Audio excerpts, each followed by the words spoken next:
The Navajo Nation Dine, beliefs, traditions, and sacred practices. Hózhó, the path of beauty, balance, and harmony. Hózhó, beauty, balance, harmony, and right relationship with all things. The four sacred mountains define the Dine homeland. Changing woman, the most beloved holy person, renews herself with the seasons. The sand painting is not art, it is medicine, made, used, and dissolved. The blessing way calls Hózhó back into the life that has lost it. Every ceremony returns the person to the path of beauty. Hózhóogo naasháa, I Walk in Beauty. Personal reading series, Haligrosity, May 2026, IQ Productions. Contents: a note on Dine's sacred knowledge. Introduction: the people of the Fifth World. Part 1: the Dine, identity, language, and territory. Part 2: the four sacred mountains, the Dine homeland. Part 3: Hózhó, the central sacred principle. Part 4: the holy people. Part 5: changing woman. Part 6: the hero twins, monster slayer and born for water. Part 7: Spider Woman and sacred weaving. Part 8: the creation narrative, the emergence. Part 9: the clan system, naasháa, Bashishchian, Dashichi, Dashanali. Part 10: the four sacred plants in Poland. Part 11: the blessing way, the foundation ceremony. Part 12: blessing way, step by step. Part 13: the enemy way. Part 14: the night chant. Part 15: the night chant, sequence and sacred structure. Part 16: sand painting, sacred medicine made visible. Part 17: the sand painting ceremony, step by step. Part 18: the sweat lodge, Dine practice. Part 19: the sweat lodge, step by step. Part 20: the beauty way walks Hózhó in daily life. Part 21: the Canalda, girls coming of age ceremony. Part 22: Canalda, complete step by step. Part 23: death and mourning, the Chindi. Part 24: the Hatath II, sacred practitioners. Part 25: the Haligrosity lens, Hózhó, pollen, and the sand painting. A note on Dine sacred knowledge. The Navajo Nation is a sovereign nation with its own protocols regarding sacred knowledge. This guide draws on the extensive ethnographic and collaborative scholarly record, including Washington Matthews' foundational documentation of the night chant and mountain chant, Charlotte Frisbee's collaborative work, the Dine Policy Institute's materials, and materials shared by Dine scholars and cultural institutions. The Navajo Nation Museum and cultural programs have been significant sources of community-authorized information. The specific wording of ceremonial chants, certain sand painting designs considered too sacred for reproduction, and specific ceremonial protocols maintained within the Hatali tradition are not included in detail here. The level of description provided reflects what is documented in the public scholarly record, with the understanding that the Dine community's own protocols regarding sacred knowledge are primary. Introduction. The Navajo Nation is the largest indigenous nation in the United States by land area. The Navajo Nation Reservation covers approximately 27,000 square miles of the Colorado Plateau in present-day Arizona, New Mexico, and Utah, with additional allotted lands and trust areas. The Dine people number approximately 173,000 to 200,000 enrolled members, making the Navajo Nation also one of the most populous indigenous nations in North America. The Dine are a people whose identity is inseparable from a specific landscape. The Colorado Plateau's red sandstone mesas, the deep canyons, the vast open sky of the high desert, and the four sacred mountains that define the boundaries of the Dine homeland. The land is not a backdrop, it is a participant in Dine sacred life, marked at its boundaries by the four sacred mountains, governed at its center by the sacred forces that the Dine ceremonies maintain in balance. The central concept of Dine sacred life is Hózhó, usually translated as beauty, harmony, or balance, but encompassing all three simultaneously and more besides. Hózhó is the state of right relationship between all things, between the individual and their family, between the family and the community, between humans and the holy people, between humans and the natural world, between the visible world and the sacred world. The entire Dine ceremonial system, hundreds of specific ceremonies, each with its specific songs, sand paintings, and protocols, exist to restore Hózhó when it has been disrupted. The boundaries of the Dine homeland. The four sacred mountains define the boundaries of Dine Baikia, the Dine homeland, in all four directions. They are not merely geographical landmarks, they are sacred beings whose spiritual character sustains the Dine homeland's sacred integrity. Each mountain is associated with a specific direction, a specific color, a specific holy person, and a specific sacred plant. The four sacred mountains. East, Cisnagini, the white mountain of the east, associated with dawn, with white shell, with the beginning of things, and with white corn. The east mountain is the direction of new beginnings, of the rising sun, of the first prayers of the day. The holy person associated with the east is Dawn Boy. South, Tudzil, the turquoise mountain of the south, associated with midday with turquoise and with blue corn. The south mountain is the direction of the growing light, of warmth, of abundance. West, Dugozid, the yellow mountain of the west, associated with yellow, with sunset, with abalone shell, and with yellow corn. The west mountain is the direction of completion, of the setting sun, of the evening prayers. North, Daibnitsa, associated with darkness, with jet black stone, with white corn in the night aspect. The North Mountain is the direction of the night, of the sacred dark, of the deep teachings. The sacred bundle, when the Dine were created, Changing Woman filled a sacred mountain bundle with soil from each of the 4 sacred mountains and other sacred materials. This bundle represents the entire Dine homeland in miniature. It is used in specific ceremonies to connect the ceremony's participants to the 4 mountains' sacred power. Hózhó, the central sacred principle. Hózhó is the most important concept in the entire Dine sacred universe, the condition of right relationship, harmony, balance, and beauty that is simultaneously the goal of all Dine ceremonial practice and the natural state of the sacred world when human beings are living properly within it. What Hózhó encompasses.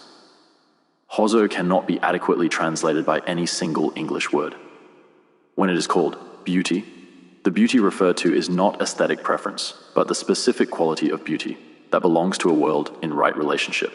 The beauty of the healthy body, of the harmonious family, of the community at peace, of the land properly cared for, of the relationship between humans and the holy people properly maintained. When it is called harmony, the harmony is not merely an absence of conflict, but the active, sustained alignment of all things with their proper place in the sacred order. Hózhó and its opposites. Hózhó, the state of disharmony, ugliness, sickness, and wrong relationship, the condition that Dine ceremonies are specifically designed to address. Hózhó is not evil in a moral sense. It is the state of things being out of alignment with the sacred order. Illness, accident, drought, community conflict, all of these are expressions of Hózhó at different scales. The causes of Hózhó may be caused by violation of specific taboos, lightning strike, contact with enemies, violation of the protocols governing relationships with specific sacred beings, or simply by the accumulated weight of living that gradually displaces Hózhó.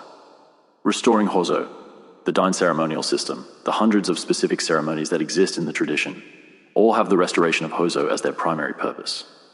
The specific ceremony required depends on the specific cause of the Hózhó. A disruption caused by the dead requires the enemy way. A disruption caused by lightning requires the shooting chant. A general loss of well-being and harmony requires the blessing way. The beauty way, the closing phrase of many Dine prayers, Hózhóogo naasháa, is not a prayer for beauty in the aesthetic sense, but the declaration of the practitioner's intention to walk in the condition of right relationship with all things. This walking in beauty is the practical expression of Hózhó in daily life, connection to halagricity. Hózhó, the Dine name for the sacred state of right relationship, balance, beauty, and harmony that the entire ceremonial system works to maintain and restore, is the Dine articulation of what every tradition in the halagricity library recognizes under its own name: Asha, Ma'at, Tao, Dharma, Ubuntu, Asha again. The Haligric tetralty's alignment principle that genuine sacred practice requires the correspondence of feeling, thinking, speaking, and doing with the sacred order is the Haligric formulation of Hózhó. Alignment is Hózhó. Hózhó is alignment. The holy people, the sacred beings of the Dine universe. The Di and Diné are the sacred beings of the Dine universe, beings who existed before humans, who created the conditions for human life, who established the ceremonial system through which humans can maintain Hózhó, and who are invoked in every Dine ceremony. They are not gods in the Abrahamic sense, they are not omnipotent or omniscient, and their power is specific rather than universal. The major holy people. Changing Woman, the most beloved and most widely honored of the holy people. The holy person who most completely embodies Hózhó, and whose story is the closest to a central narrative in the Dine tradition. Changing Woman changes with the seasons. She is young in spring, mature in summer, old in fall, and renewed again in winter. She is the mother of the hero twins, the giver of the Blessing Way ceremony, and the creator of the Dine clans. Her connection to the earth, to corn, to the seasons, and to the cycles of women's lives makes her the most intimate of the holy people. First man and first woman, the first beings who emerged from the underworlds and who organized the world at the beginning, the primal couple whose wisdom and whose failings shaped the conditions of human life. Spider-Woman, the teacher of weaving, who taught the Dine women how to weave on the loom that Spider-Man designed. Spider-Woman also played a crucial role in the hero twins' journey to find their father, the sun. The sun, father of the hero twins, giver of light, and one of the most powerful holy people. The sun's power is immense, but also dangerous. The hero twins' journey to find their father and receive his weapons for killing the monsters is one of the most important narratives in the Dine sacred tradition.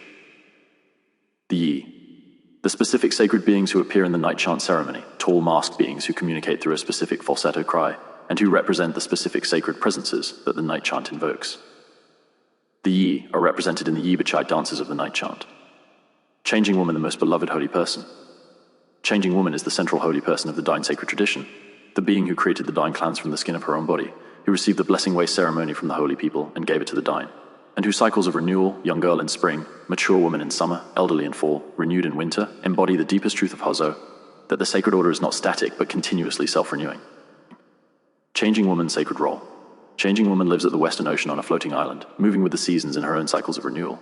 She is associated with the earth, with corn, with women's sacred cycles, and with the maintenance of life. When the hero twins went to find the sun to get weapons to kill the monsters devastating the earth, it was Changing Woman who sent them, and it is Changing Woman's gift of the blessing way that provides the primary ceremonial means of maintaining Hózhó in individual lives. Changing Woman and the Canalda. The most direct expression of Changing Woman's continuing presence in Dine life is the Canalda, the coming-of-age ceremony for young women at their first menstruation. The Canalda reenacts Changing Woman's own first becoming. The ceremony establishes the young woman's identity with Changing Woman, acknowledges her entry into the fullness of her power, and blesses her with Changing Woman's specific gifts, the capacity to sustain life, to feed the people, and to embody the cycles of renewal that Hózhó requires. The creation narrative, the emergence through the worlds. The Dine creation narrative is the story of emergence, the journey of the Dine ancestors through a series of underworlds to arrive at the present world. Each world was left when its conditions became impossible, when the beings in that world ran out of space, or when their conduct violated the sacred order, or when the world itself became inhospitable. The emergence through these worlds is the journey from lower states of existence toward the present world's specific quality of beauty. The 5 worlds. The first world, a beginning, inhabited by beings who are not yet fully formed humans. The world is dark, small, and eventually becomes too crowded. The second world, larger, with more beings. The people are driven out when conflict with the beings already inhabiting the world becomes unresolvable. The third world, the world where many of the significant events of the pre-human story occur, where the first monsters arose, where first man and first woman make decisions that shape the subsequent world, and where the Great Flood eventually forces the emergence upward. The fourth world. Some accounts combine or reorganize the worlds. Many versions describe 4 worlds before the present one, with the fourth being the world of the most fully formed pre-human beings. The fifth world, the current world, where the Dine live now. For human habitation by the holy people, the 4 sacred mountains were placed at the 4 directions. The sacred plants were established, the sun and moon were set in motion, and the conditions of human life were established. The glittering world gets a name from the specific quality of light, the sparkle of mica in the soil, the shimmer of the desert sun. The Blessing Way, the foundation ceremony. The Blessing Way is the most fundamental and most widely performed ceremony in the Dine ceremonial system. The ceremony conducted to attract Hózhó, to strengthen a person's relationship with the holy people, to bless major life transitions, and to maintain the general sacred well-being of the individual and their community. What makes the Blessing Way central? The Blessing Way is the ceremony that Changing Woman herself established and gave to the Dine. It is her specific gift to her people. Unlike the Enemy Way or the Night Chant, the Blessing Way is primarily preventive and strengthening. It draws Hózhó toward the person rather than removing what has disturbed it. It is the ceremony that is most frequently conducted and the one that most completely embodies the Dine understanding of what sacred ceremony is for. The Blessing Way preparation of first night. 2 nights and 2 days. The Hatali conducts a preliminary consultation to determine which form of the Blessing Way is required. Step 1. The sweat and emetic. The ceremony begins with purification. The person sung over takes an herbal emetic to cleanse internally and undergoes a sweat bath. The body to receive the Hózhó the ceremony will call. Step 2, the sacred bath. The person's hair is washed in yucca suds, marking the boundary between ordinary state and the sacred state being entered. Step 3, dressing in sacred garments. The person is dressed in garments associated with the holy people, white shell beads, turquoise clothing that identifies them with the sacred beings whose blessing is sought. Step 4, the pollen application. Corn pollen is applied in specific patterns, soles of the feet, palms, crown of the head, and lips. This aligns the person's body with the sacred directions and with the holy people's blessing. Step 5, night 1, the chanting. The Hatali begins the specific chants of the Blessing Way, continuing for hours through the first night. Songs recount the story of Changing Woman, the hero twins' journey, the establishment of the sacred mountains. The person sits facing east, receiving the song's sacred power. The Blessing Way, second night through completion. Step 6, the sandpainting. In some versions, is made. The person sung over sits on the sacred image, connecting their body to the holy people represented there. Night 2, the prayer sticks. Sacred prayer sticks, small wands of specific wood, are made and placed in specific directions as material offerings to the holy people. Step 8, the dawn songs at dawn of the second morning. The dawn songs greet the sun's return and call the Hózhó of the new day into the person's life. This is the seraphal moment, the convergence of accumulated sacred energy with the sacred power of dawn. Step 9, the closing prayer. The ceremony closes with a Hózhó prayer. Beauty before me, beauty behind me, beauty below me, beauty above me, beauty all around me. I walk in beauty, the most widely known words in the entire Dine ceremonial tradition. Step 10, the feast. A communal feast follows. The gathered community shares food as the physical expression of the Hózhó that has been restored or strengthened. Sandpainting, sacred medicine made visible. The Dine sandpainting is one of the most visually extraordinary and most spiritually sophisticated sacred art forms in any tradition. The creation of a specific geometric design using colored sands, pollens, cornmeal, and charcoal on a specially prepared sand base, for the specific purpose of inviting the holy people to be present in the ceremony and to transmit the healing power to the person sung over. The sand painting is not art. The most important thing to understand about the Diné sand painting is that it is not art. It is medicine. Its purpose is not to be beautiful, but to be effective, to create the specific sacred image that invites the specific holy people whose presence is required for the specific ceremony. When its purpose is accomplished, it is dismantled, the sands are gathered and taken away, removing both the sacred image and the ceremonially concentrated energy from the ordinary world. The sand painting ceremony completes step by step. Step 1, the preparation of the space. A specific area is cleared and leveled. A cleared area of clean sand approximately 5 to 8 feet in diameter. The space is oriented according to the specific ceremony's directional requirements. Step 2, the gathering of materials. The hatali and their assistants gather the specific colored materials required for the specific design. Colored sands, pollen, cornmeal, and charcoal. Each color has its specific sacred associations and its specific gathering protocol. Step 3, the making begins from the center. The sand painting is made from the center outward, establishing the central sacred figure or symbol first, and building the design outward in all 4 directions. The hatale and assistants work together, each responsible for specific sections of the design. Step 4, the precision of the design. Each sand painting design is a specific, memorized composition, not improvised, not freely creative. The hatali has learned each design through years of apprenticeship, and the specific design must be reproduced with precision. Any significant error in the design must be corrected before the ceremony can proceed. Step 5, the invitation. When the sand painting is complete, a specific song or prayer invites the holy people represented in the design to be present, to inhabit the sacred image, and make their healing power available through it. Step 6, the person sung over enters. The person for whom the ceremony is being conducted is brought to the sand painting and seated in its center. The physical contact between the person's body and the sand painting image is the moment of healing transmission. The holy people's sacred power, concentrated in the image, flows directly into the person's body. Step 7, the transfer touches. The hatali takes colored sands from specific parts of the sand painting figure and applies them to the corresponding parts of the person's body. Sand from the figure's feet is applied to the person's feet, from the figure's hands to the person's hands, etc. This specific transfer is the most intimate moment of the healing ceremony. Step 8, the dissolution. After the ceremony is complete, the sand painting is deliberately destroyed. The sands are gathered from the outside inward, from the ceremonial space. The sands are taken to a specific location and released. The image has done its work. It must not remain in the ordinary world. The sweat lodge Diné practice. The Diné sweat lodge is a dome-shaped structure used for purification and sacred ceremony, similar in general structure to the sweat lodges of many other indigenous nations, but with specific Diné protocols, specific sacred associations, and specific positions within the Diné ceremonial system. The Diné sweat lodge, step by step.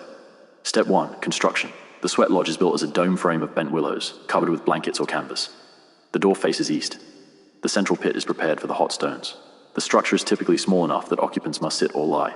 Step 2, the fire and stones. A fire is kindled outside and east of the lodge, and stones are heated in it. The Diné sweat lodge stones are greeted as grandfathers, acknowledged as ancient beings of earth. Step 3, smudging and purification. Before entering, participants may be smudged with specific Diné sacred plants, sage or cedar. Step 4, entry with prayer. Participants enter clockwise, moving to their designated positions. Upon entering, each person offers a brief prayer acknowledging the purpose of the sweat. Step 5, the stones enter. The hot stones are brought in and placed in the central pit using deer antlers. Each stone is greeted and pollen may be offered on it. Step 6, the 4 rounds. Water is poured on the stones in 4 rounds, each round dedicated to one of the 4 sacred directions. Between rounds, the door is opened, new stones may be brought in. Specific songs or prayers accompany each round. Step 7, the pollen blessing. In Diné ceremonial sweat lodges, corn pollen is often offered to the stones or sprinkled in the 4 directions during the ceremony, connecting the purification practice to the most sacred Diné offering substance. Closing prayer, the ceremony closes with the Hózhó prayer, beauty before me, beauty behind me. The most fundamental Diné sacred closing. Step 9, exit and grounding. Participants exit and are often cooled with water poured over the body or by facing east in the open air. The Canalda girls' coming of age ceremony. The Canalda is the Diné coming of age ceremony for young women at their first menstruation, one of the most important life cycle ceremonies in the tradition, and the ceremony that most directly reenacts changing woman's own first becoming. The Canalda establishes the young woman's identity as it baits in the sacred cycles of renewal that changing woman embodies. The sacred significance of the Canalda. At the moment of first menstruation, a young woman becomes changing woman, not metaphorically, but in a direct sacred sense. The ceremony acknowledges this becoming, establishes it in the community's awareness, and blesses the young woman with changing woman's specific gifts, the power of creation, the capacity to sustain life, and the sacred cycles of renewal. The Canalda is the most complete female initiation ceremony in any tradition in this library. Canalda, complete step by step. The Canalda ceremony, complete sequence. Duration, the ceremony lasts 4 days. 4 is the sacred number of the Diné ceremony, corresponding to the 4 sacred mountains in the 4 directions. Step 1, announcement. When a girl experiences her first menstruation, the family is informed and the preparations begin. An experienced woman elder is asked to guide the girl through the ceremony. Step 2. The hair combing and dressing. The girl's hair is washed in yucca suds and combed smooth.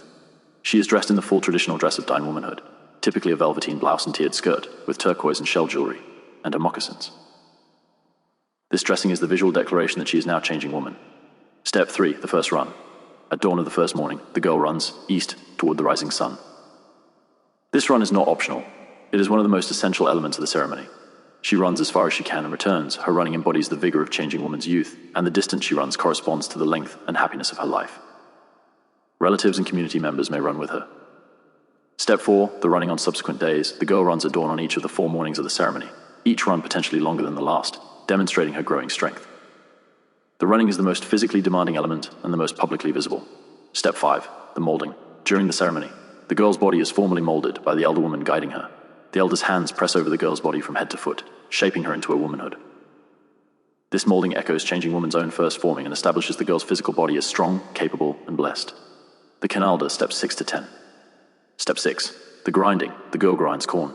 Traditional corn grinding is long physical work that demonstrates her capacity for the sustained labor that women's traditional work requires. The grinding is ceremonial as much as practical. The corn she grinds becomes part of the sacred cake. Step 7. The alcan. The girl makes an alcan, a large cornmeal cake baked in an earth oven. The cake is the most sacred element of the Canalda. It is made by the girl herself, it embodies changing woman's gift of sustenance to the people, and it is shared with the entire community at the ceremony's conclusion. The making of the cake, the mixing, the lining of the pit, the careful baking is conducted with specific songs and specific prayer. Step 8. The night of singing. On the last night of the ceremony, the entire community gathers and sings through the night. The songs are the specific songs of the blessing way and of changing woman. They fill the girl's life with sacred power and establish her in the community's sacred memory as a woman who has been properly initiated into her womanhood. Step 9. The dawn completion. At the final dawn, the girl runs one last time, her most significant run toward the fully risen sun. This run is the ceremony's climax. She is now a changing woman, running into her life. Step 10. The feast and distribution of the alcan. The sacred cake is cut and distributed to every person present. The girl who will sustain the people begins by literally feeding them. The first act of her adult life as changing woman. The haligricity lends Hózhó, pollen, and the sand painting. The Dine tradition offers haligricity gifts of extraordinary philosophical depth and practical applicability. Hózhó as the most complete and most philosophically precise articulation of the alignment principle that the haligric tetralty embodies. Corn pollen as the most universally applicable sacred offering in any tradition in this library. And the sand painting as the most complete available ancient model of the use of sacred visual form as a healing technology. Hózhó and the haligric tetralty. Hózhó, the condition of right relationship, harmony, balance, and beauty between all things, is the Dine name for what the haligric tetralty's alignment principle holds. The practitioner whose feeling, thinking, speaking, and doing are in genuine correspondence with each other and with the sacred order is walking in Hózhó. The practitioner whose 4 dimensions are misaligned, who feels one thing, thinks another, says another, and does yet another, is living in Hózhó. The entire haligric practice is a technology for walking in beauty. The Hózhó prayer and haligric closing. The Hózhó prayer, beauty before me, beauty behind me, beauty below me, beauty above me, beauty all around me, I walk in beauty. It is finished in beauty. It is finished in beauty. It is finished in beauty, is one of the most complete and most beautiful ceremonial closing prayers in any tradition. It maps Hózhó onto the 6 directions and declares both the present condition and the intention of the practitioner walking within it. The haligric practitioner who uses the Hózhó prayer as the closing of the opening of the day is using the most complete available declaration of sacred alignment. Connection to haligricity. The sand painting takes hours to make and is destroyed in minutes. Its purpose is not preservation, its purpose is medicine. The healing is complete when the image has done its work and the sands are returned to the earth. This is the Dine teaching about the relationship between sacred form and sacred function. The form serves the function, and when the function is complete, the form releases. The haligric practitioner who makes an offering, who creates a sacred moment, who assembles a sacred meal, and then releases what has been assembled to its purpose, is operating in the same sacred logic. Hózhóogo naasháa, grand rising, beauty before me, beauty behind me, beauty below me, beauty above me, beauty all around me, I walk in beauty. It is finished in beauty. It is finished in beauty. The Hózhó prayer from the Blessing Way ceremony of the Dine Navajo Nation. The 4 sacred mountains stand where they have always stood. Changing woman renews herself with each season. The Hartali sings through the night, receives the holy people's blessing through the colored sands. At dawn, the girl runs toward the sun and becomes, in that moment, changing woman the one who renews. Hózhó is not a belief. Maintained through practice, through ceremony, through the specific technologies of song and sand and pollen and running. Hózhóogo naasháa, grand rising. Personal reading series Haligricity or IQ Productions or May 2026.